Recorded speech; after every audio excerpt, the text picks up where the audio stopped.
आज को पड़ गया तुम पड़ गए और उनको अंतराय हो गया, 24 घंटे वो भी निकालेंगे, वो भी एक टाइम आहार करते हैं।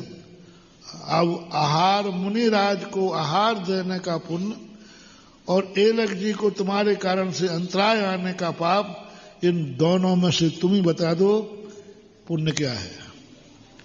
आहार देने में पुण्य ज्यादा है कि अंतराय में पाप ज्यादा है? अंतराय में पाप ज्यादा है 100 गुना। आहार देने मिले या नहीं मिले लेकिन अंतराय नहीं आना, ये है। और जैसे तैसे आहार दिया और उसमें अंतराय आ गया तो वो ठीक नहीं है।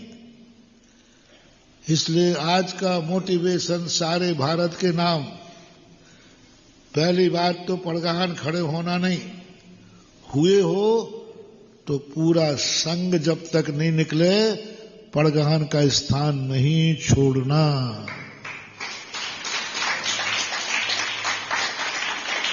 बिल्कुल नहीं छोड़ना, नहीं खड़े रहेंगे आखिरी तक।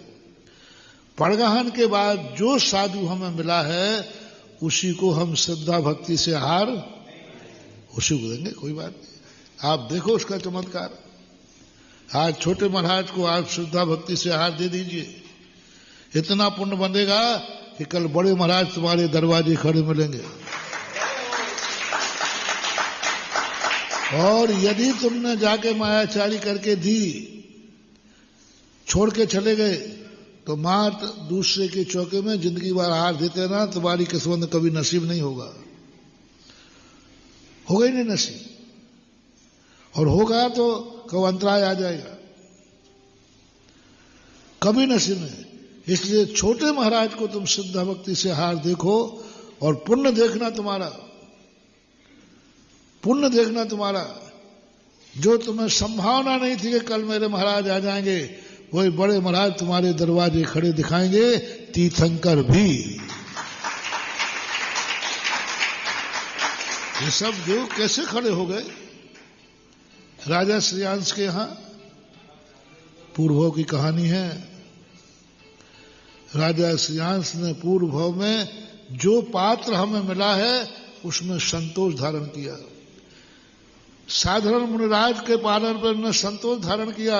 उस संतोष में इतना पुण्यबंध हुआ कि एक दिन तीर्थंकर भी उनके दरवाजे खड़े हो गए। ये पुण्य कमाने की कला सीखो महानुभाव। क्रियाएं तुम खूब कर रहे हो, आहार खूब दे रहे हो, कोई कमी नहीं है, भावना भी अच्छी है, लेकिन क्या मिल रहा है? रात भर पीसा, वो चक्की कितनी चलाई रात भर, आटा कितना आया पारे में उठाया। ऐसा नहीं करना। और इस स्थिति को लेकर के आज चौकों में बहुत सावधानी की जरूरत है। छोटे महाराज लोगों को कई बार इतनी ग्लानि हो जाती है, इतनी ग्लानि हो जाती है कि उनका भी मन करता है कि आहार छोड़ देवे तो अच्छा है। कहीं जाना है औषधि के लिए तो आप उनको सूचना दे दो, या तो पड़गाने खड़े ही मत हो, क्योंकि हम फलाने घर में भी चौका लगा है, हम खड़े नहीं होंगे, क्योंकि हमें फलाने महाराज की दवाई लेके जाना, दवाई लेके जाना, इसलिए मैं खड़ा नहीं हो रहा हूं। और खड़े हो जाओ तो उनसे पूछ लो, महाराज जी फलाने महाराज की दवाई देना है, चले जाए।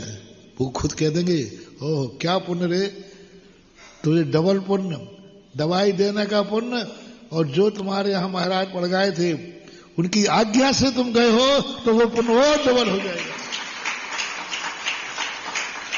वो दवाई में चमत्कार आएगा।